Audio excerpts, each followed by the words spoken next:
Yuk. Silakan Abdul. Ya baik, selamat pagi kawan-kawan semua. Perkenalkan saya Abdurrahman dan sebelah kanan saya, Ahmad Firmansyah. sebelah kiri saya. Ya, ngapain lagi kita? Hari ini kita bakalan ngobrolin tentang UP. Kalau aku sendiri udah pernah sudah melaksanakan UP. Kalau yang lain gimana? Nah, insya Allah minggu ini saya akan melaksanakan UP. Walaupun dalam perjalanannya tidak semulus harapan orang tua. Wah, kok bisa nggak semulus harapan orang tua gitu? Ya. Tar kita bahas tentang itu. Kalau Zul gimana UP-nya? Saya alhamdulillah belum UP dan sekarang insya Allah akan UP. Oke, kapan tuh UP-nya? Udah daftar? Udah alhamdulillah dan tanggal 22 Udah dapat jadwalnya? udah. Wah, berarti tinggal si Abdul yang ternyata tidak semulus harapan orang tuanya. Kalau aku sendiri kan masuk ke apa istilahnya golongan kedua ya, kan setelah yang pertama kan mereka bisa dikatakan mereka agung sama, kalau di kelas kita mereka agung sama Alpia. Kalau aku kan golongan kedua, aku terus ada TRMA dan lainnya. Kalau aku lumayan lancar ya karena dosen pembimbing pertamanya juga enak, buat nge-ACC-nya cuma sekedar dibaca doang, terus dapat ACC. Terus yang paling sulit atau perlu effort gitu ya, minta tanda tangan dari Kajur karena ternyata Kajur juga ngerevisi gitu apa judul kita, apa tema kita gitu. Kalau Jul gimana prosesnya buat daftar? Saya kalau proses tentang tanda tangan alhamdulillah lancar. Dari Kajur langsung tanda tangan, nggak perlu direvisi lagi, langsung tanda tangan. Yang dari dospem langsung, walaupun saya udah bikin proposal tapi proposalnya nggak dicek sama sekali. Wah, Langsung tanda tangan saja. Kalau di perpus alhamdulillah langsung karena sudah tidak ada judul yang sama. oh ya, berarti aman ya. Nah, saya paling tidak amannya di Trinity. Kenapa tuh turun ini? Saya udah 4 kali cek. Iya, terus. Yang pertama cek yang di fakultas yang tanggal 7 sampai 10. Waktu cek pertama saya cek yang proposal saya gede. Hasilnya udah 4%. Harus revisi. Semua visi yang benar. Yang kedua yang cek sekarang yang di Pak Lutfi, alhamdulillah turun, tapi turunnya cuma 7. Jadi 57. Asalnya 24, Oh. jadi 47. Oh.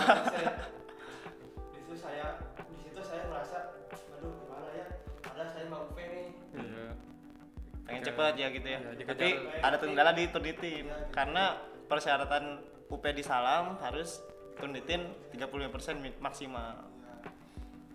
Saya itu waktu pertama itu waktu dengan kabar Tunitin harus 35, saya lebih dari 35. Dalam hati saya gimana ya, soalnya Desember sekarang harus UP gitu. Iya, karena ada satu mata kuliah yang mengharuskan UP sebagai nilai akhirnya gitu ya. Kalau tidak harus Outputnya. mengulang.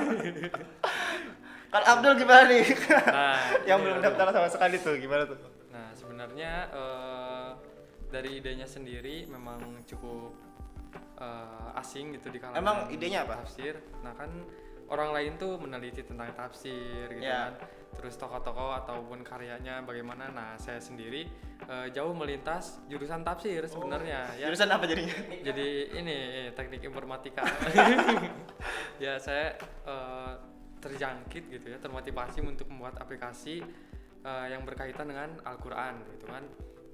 Nah, ketika pertama kali bimbingan dengan dosen pembimbing, si ibu ya support aja gitu loh. Bahkan si ibu pun merekomendasikan saya supaya sok jadiin gitu loh. Nah, hanya ketika dalam kan saya tuh bertanya kepada dosen pembimbing konsultasi bagaimana nanti penulisannya, apakah skripsi atau jurnal gitu kan. Nah, si ibu tidak bisa menjawab, justru malah nanti saya tanyakan saja ke jurusan. Nah, itu kan udah, terus saya tuh pergi aja ke Pak Kajur.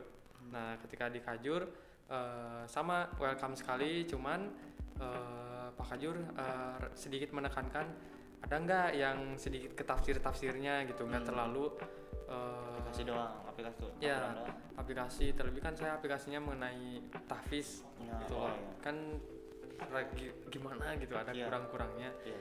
Nah cuman saya tetap kekeh di tahfiz, soalnya di tafsir itu ada beberapa kendala lah. Saya pun menyebutkannya nanti kalau misalnya di tafsir itu nanti saya nggak tahu kapan lulusnya gitu loh. Ya, Iya. benar. Banyak kan itu di buku tafsir aja lihat berjilid-jilid. Tapi yang menarik tadi kan katanya terjangkitnya dari mana tuh? Nah, terjangkitnya yang pertama, latar belakang saya dulu kan saya lulusan SMK. Oh, ya. Jadi mengenai programming atau membuat sesuatu Informatika tuh, intinya ya. Ya, informatika tuh ada lah gitu basicnya. Ada Terus basicnya. lihat peluang di IAT sendiri, loh mana gitu kan kurang, masih ada kurang. peluang. Ya. Ah, kenapa tidak gitu loh, ikut menghiasi aja gitu. Jadi variasi yang baru gitu loh. Banyak dicoba ya. Iya dong. Berarti sekarang langkah selanjutnya gimana, teman-teman? Nah, mungkin kalau dari saya sendiri mah tinggal diuji dulu oleh dosen pembimbing. Ya, karena waktu itu pun dosen pembimbing ingin melihat versi betanya. Oh, jadi aplikasinya harus jadi dulu ya diminta ya? Minimal versi percobaannya dulu. Ya, versi percobaannya dulu. Nah, itu lagi digarap dan sambil menggarap menunggu UP juga. Oh, nunggu. Hmm. Nah, kalau Jul gimana nih proposalnya tentang apa? Saya itu tentang analisis semantik kata silos dalam Al-Quran. Mhm. Kenapa tuh si Roj? Karena Enggak, pertama semantiknya dulu. Semantik itu apa sih? kalau semantik itu adalah suatu ilmu yang mengkaji tentang makna suatu kata. Apa tadi?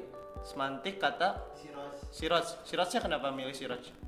Karena kan di Al-Quran banyak tuh kata, banyak lah kata, ada Rahman, ada Rahim dan banyak lagi, tapi kenapa kata siroj? Awal mulanya tuh saya kan sedang membaca surat Nuh. Hmm. Dalam surat itu saya mendapati kata siros, kata langsung saya siros, saya langsung membaca artinya oh, cahaya. Tapi kan di dalam Al-Quran yang diartikan cahaya itu nur, kenapa siros? Nah, di situ saya masih tertarik.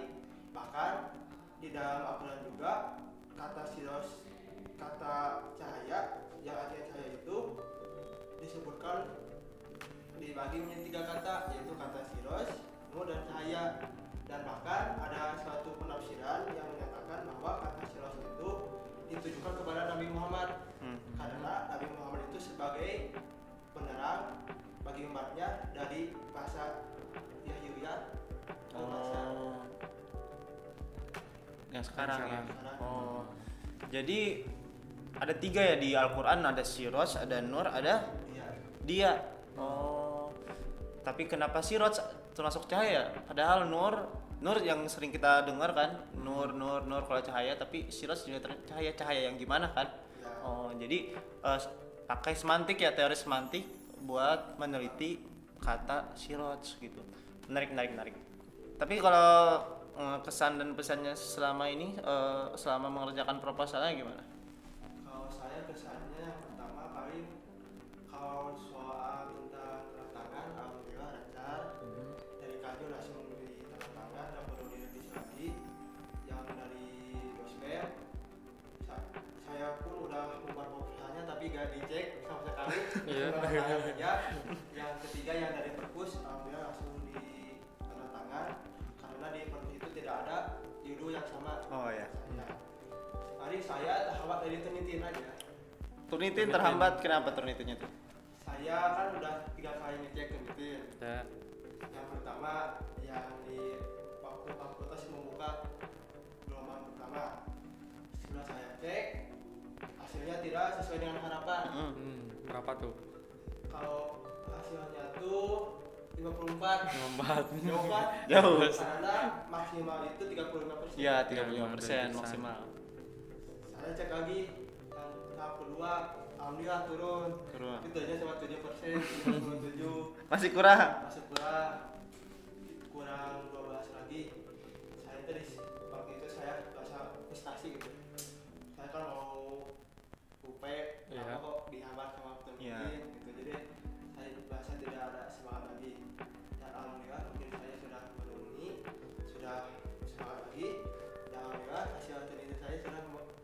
mencapai batas maksimal. Jadi bisa daftar UP ya lewat salam. Sudah dapat tanggalnya juga ya? Dapat tanggal, tinggal nunggu penguji dan waktunya gimana, tinggal janjian sama penguji. Terlepas dari kita udah pengen proposal gitu ya, terus pengen lulus lah, ini sudah. Gimana ya kesan dan pesannya selama 7 semester menjadi mahasiswa IAT, terutama menjadi keluarga kelas Astarbe. Gimana sih? Jul. Tadi Jul coba. Silakan, Jul. Jul. dari saya waktu pertama kali masuk UIN kan online di mana gitu bertemannya, sedangkan saya berteman online itu kayak sok kenal gitu ya. Mhm. Waktu online pasti baru pada kenal, dan sedang pas pertama kali offline waktu semester 5 kok teman-temannya pada open gitu, Ya. gampang bergaul, gampang buka gitu, dan gampang diajak gitu. Ya benar. Jadi enak ya, nggak yang canggung, maksudnya kalau misalnya kita berteman pasti walaupun awalnya canggung, tapi kalau aku sendiri ngerasanya di kelas kita canggung itu sebentar doang gitu, kayak nggak sampai seminggu udah cair, Udah gitu. biasa aja. Udah biasa aja. Saya udah kenal berapa hari. Iya. Benar. Kalau Abdul gimana? Kesan-pesannya? Kalau dari saya sendiri kan semester 1 ya emang online, jadi biasa aja sih. Cuman ketika offline tuh tantangannya kan gak kenal siapapun, terus gak punya teman. Sedangkan saya kan tipikal orang yang susah gitu kalau kenalan online tuh. Nah dari situ sih, cuman ya itu tadi, karena kelas Astarbe ini ya luar biasa gitu, berisikan orang-orang yang gampang chill gitu kan. Jadi ya udah gitu, santai aja Dibawa. iya. Teman-temannya juga bisa ngerangkul semua ya. Paling shock ketika ketemu dosen langsung kayak itu kan dari saya sendiri. Nah kalau lu gimana, Mas? Kalau aku ya kesan pesannya gitu, sebenarnya yang paling berkesan itu karena aku kan dari luar pulau, jadinya berkesannya karena berada di Bandung gitu. Pertama jauh dari orang tua, hidup sendiri, terus ketemu orang baru, terus juga di Bandung gitu. Beda lah suasananya kota aku yang di sana sama Bandung. Jadi ada kesan tersendiri, belum lagi sama teman-teman yang ada di kelas gitu. Belum lagi sama ilmu-ilmu yang dikasih sama dosen-dosen gitu waktu offline gitu. Sangat-sangat gimana ya? Ngebuka mata kita kalau misalnya ternyata ilmu Al-Qur'an itu luas banget, Betul. dan nggak bisa gitu berhenti sampai sini aja sebenarnya buat belajar Al-Quran, tapi masih jauh banget tuh. Mungkin kita masih lebih dekat ke titik start daripada titik finish gitu. Mungkin terakhir ya sebagai closing, harapannya deh dari teman-teman gimana? Harapannya kalau dari saya pribadi buat jurusan, semoga mata kuliah kita disusun dengan rapi dan benar dan baik gitu. Karena angkatan kita khususnya sering mendapat mata kuliah percobaan gitu. Contohnya di semester 5 ada mata kuliah, nggak usah disebutkan ya mata kuliahnya, pokoknya ada mata kuliah percobaan yang ditaruh sebenarnya yang dulunya nggak ada di semester 5, tiba-tiba ada di semester 5. Kemudian di semester 7 juga yang awalnya mata kuliah ini tidak ada di semester 7, sekarang ada gitu. Karena dianggap sepertinya berguna gitu dan menjadi percobaan kitanya gitu. Sehingga istilahnya bukan silabus yang kokoh lah gitu kan. Belum ada acuannya gitu. Semoga kedepannya jurusan bisa ngasih mata kuliah yang lebih tersusun dengan rapi dan baik gitu. Selanjutnya kalau harapan kedepannya semoga angkatan kita terutama bisa menjadi angkatan atau lulusan yang bermanfaat bagi umat dan menjadi pionir gitu buat anak-anak muda agar semakin giat untuk belajar Al-Quran. Dari Abdul sendiri gimana? Kalau harapan dari saya sendiri sih ya diharapkan jurusan kita tuh lebih banyak pada prakteknya, karena sebagai calon mufasir pemula kita kan butuh yang namanya praktek langsung, bukan hanya sekedar teori atau mengkaji jurnal-jurnal sebelumnya gitu. Nah dan buat jurusan pun ya harapannya supaya istilahnya membantu kita lah, dipermudah supaya bisa cepat wisuda. Apapun skripsinya ya. Iya. Tapi kan ente berbeda sendiri nih. Ya betul ya. diharapkan didorong gitu, kita tuh ketika ada inovasi itu didorong, Benar, setuju. dibimbing, jangan sampai ada dosen yang ghosting ketika dihubungi. Iya, benar. Ya. Atau dosen karena marah-marah dihubungi terus gitu kan. Ya. Ya. Kalau Jul gimana? Kalau saya sama kayak aku, yang pertama lulusan sebagai praktek, karena kita itu mengkaji Al-Quran harus sesuai dengan kitab yang kita kaji, kitab tafsirnya. Yang kedua itu semoga kelulusannya dipermudah. Dan harapan dari IAT yaitu sebagai mahasiswa ilmu moral, mudah-mudahan kita sebagai nanti telah lulus menjadi mubasir, pembawa, dan menjadi pencetus atau menjadi pencetus bagi para remaja yang di zaman sekarang, zaman yang sangat luar biasa gitu. Mudah-mudahan dengan kita menjadi mubasir kita dapat menanamkan nilai ajaran Al-Quran kepada Generasi. generasi yang akan datang. Jadi sebagai bentuk living Quran juga ya kita bisa, karena salah satu mata kuliah yang menjadi istilahnya ada di kita pembedanya adalah yaitu living Qurannya itu kan. Mungkin itu yang dari kita ya, yang bisa kita sampaikan, yang bisa kita sharing di sini. Terima kasih juga buat teman-teman udah bisa ada di sini. Terima kasih buat yang udah nonton. Semoga bermanfaat. Wassalamualaikum warahmatullahi wabarakatuh.